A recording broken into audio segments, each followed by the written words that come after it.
Hello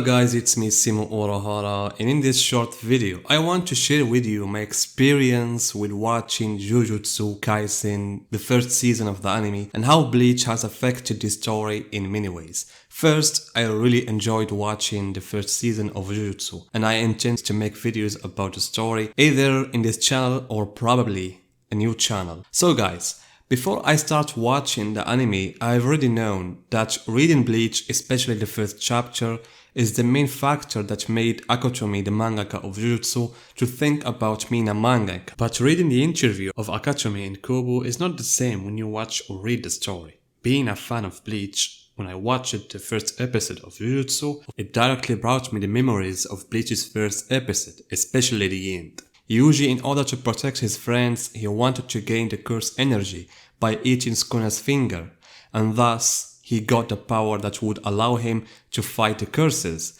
Although Ichigo has already the ability to see the souls and has already his own Shinigami power, but he had to take Rukia's power in order to protect his family. And if you look at both Ichigo and Yuji, they didn't have a shonen goal, so to speak, like I want to be X or Y. But it all begins with the will of protecting something. Yuji has taken the words of his grandfather of helping people, and then he started to think that he should save the people from the attacks of the curses, because he wants for them a peaceful death, like his grandfather. However, the reality is something else. This is life. And Yuji had to kill monsters that were originally people. At the beginning he thought they were curses, but the truth was a little bit shocking for him. Although Nanami, one of the best characters and my favorite character in Jujutsu, has corrected him this concept.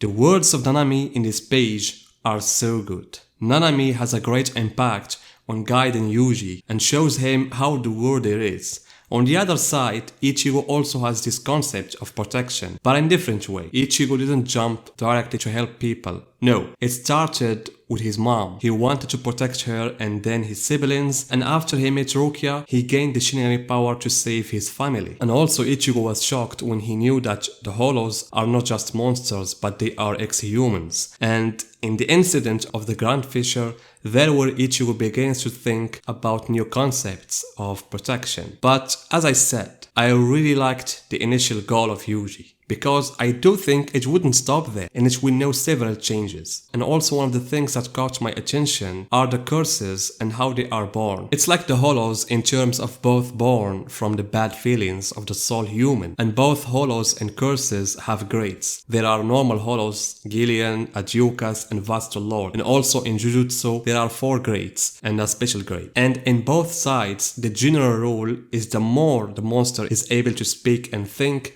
the more powerful it is.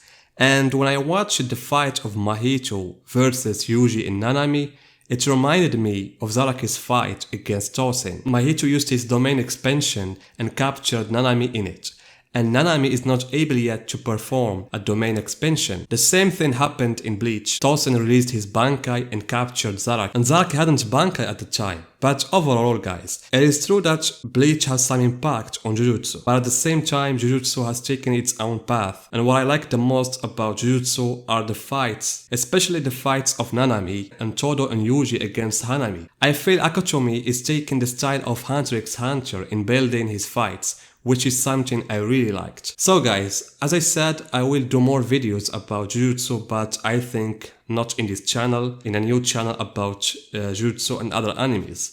So guys, I will link you the link of the channel in the upcoming days. Tell me what do you think about Jujutsu, and see you guys in my next video.